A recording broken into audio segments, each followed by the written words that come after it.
ഉച്ച കഴിഞ്ഞ് 3 മണിയൊക്കെ ആയിണ്ട് സമയം. അപ്പൊ ദാ കോടയൊക്കെ ഇറങ്ങിയിട്ട് അടിപൊളിയായിട്ട് ഒന്നും കാണാൻ പറ്റാത്ത രീതിയിൽ. എനിക്കിതൊക്കെ വലിയ സംഭവമാണ്. ഞങ്ങൾ ടൗൺ ഏരിയയിലായതുകൊണ്ട് ഞങ്ങൾക്ക് ഇതൊക്കെ ഭയങ്കര സംഭവമാണ്. ഇവിടെ വന്നേരാണ് ഇങ്ങനെയൊക്കെ കാണുന്നത് തന്നെ. അവിടെയൊക്കെ രാവിലെ നേരം വെളുക്കുമ്പോഴൊക്കെ എങ്ങനെ ഉണ്ടാവുക. എന്തായാലും കോട ഇറങ്ങിയതല്ലേ, അപ്പൊ എൻ്റെ വക കുറച്ച് ഫോട്ടോസും വീഡിയോസൊക്കെ ആവാം. അപ്പൊ ഏട്ടനെയും കുഞ്ഞുമണീനെയും കൂടി കൂട്ടി. ഒരിക്കൽ ഇതുപോലെ ഞാൻ പ്രഗ്നന്റ് ആയ ടൈമിൽ ഇങ്ങനെ കോട ഇറങ്ങിയിട്ടുണ്ടായിരുന്നു കേട്ടോ. അന്നും അടിപൊളിയായിരുന്നു. ഞങ്ങൾ ടൗണിലേക്ക് പോകാൻ ഇറങ്ങി നിൽക്കുമ്പോഴാണ് ഇങ്ങനത്തെ നമ്മൾ വണ്ടി സ്റ്റാർട്ടാക്കി ഇറങ്ങി. ഇത് കണ്ടോ, നമ്മൾ പോകുന്ന വഴി ഫുള്ള് കോട ഇറങ്ങിയിട്ട് അടിപൊളിയായിട്ട് നിൽക്കുകയാണ് കേട്ടോ. ഞാൻ കുറേ പറഞ്ഞു ഏട്ടാ ഒന്ന് നിർത്തേട്ടാ, നമുക്ക് 2 ഫോട്ടോ എടുത്തിട്ട് പോകാന്ന്. ഏട്ടൻ വണ്ടി ഒന്നും നിർത്തിയില്ല.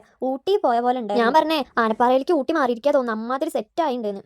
ഇത് കണ്ടോ, റോഡൊന്നും കാണുന്നില്ല. നമ്മൾ അടുത്തടുത്ത് എത്തുമ്പോഴാണ് ഓരോന്നും കാണുന്നത് തന്നെ. ഏട്ടന് കാലിന് വയ്യാന്ന് പറഞ്ഞിട്ടുണ്ടായിരുന്നില്ലേ, അപ്പൊ വൈദ്യന്റെ അടുത്ത് കാണിച്ചിട്ട് ഏട്ടന് നീരൊന്നും കുറവില്ല. അങ്ങനെ കൽപ്പറ്റയുള്ള ചെറിയക്കൻ്റെ അടുത്തേക്കാണ് കേട്ടോ പോകുന്നത്. നല്ലൊരു വൈദ്യനാണ്. നമുക്ക് അവിടെ വൈത്തിരിയല്ല എളുപ്പം പറഞ്ഞിട്ടാണ് അവിടെ കാണിച്ചത്. അന്നേരം ഏട്ടനുള്ളിലേക്ക് കയറ്റിയപ്പോൾ കുഞ്ഞുമണീൻ്റെ മുഖം നോക്കി അച്ഛനെ അയ്യോ ഇവിടെ പോയി പറഞ്ഞ് തിരഞ്ഞുകൊണ്ടിരിക്കുക. അങ്ങനെ ഏട്ടൻ്റെ ഉത്സവമൊക്കെ കഴിഞ്ഞ് ഇറങ്ങി ഞങ്ങൾ അവിടെ നിന്ന് നേരെ പോയത് എണ്ണ മേടിക്കാനാട്ടോ, കാലിലെ കെട്ടിലേക്ക് ഒഴിക്കാനുള്ള എണ്ണ. കുഞ്ഞുമണി ഉണ്ടോ കുറുമ്പും കാട്ടിയും കൊണ്ട് നിൽക്കുന്ന. അപ്പം ഇന്നത്തെ വീഡിയോ ഇത്രയേ ഉള്ളൂ. ഇഷ്ടപ്പെട്ടെങ്കിൽ സപ്പോർട്ട് ചെയ്യുക. ബൈ.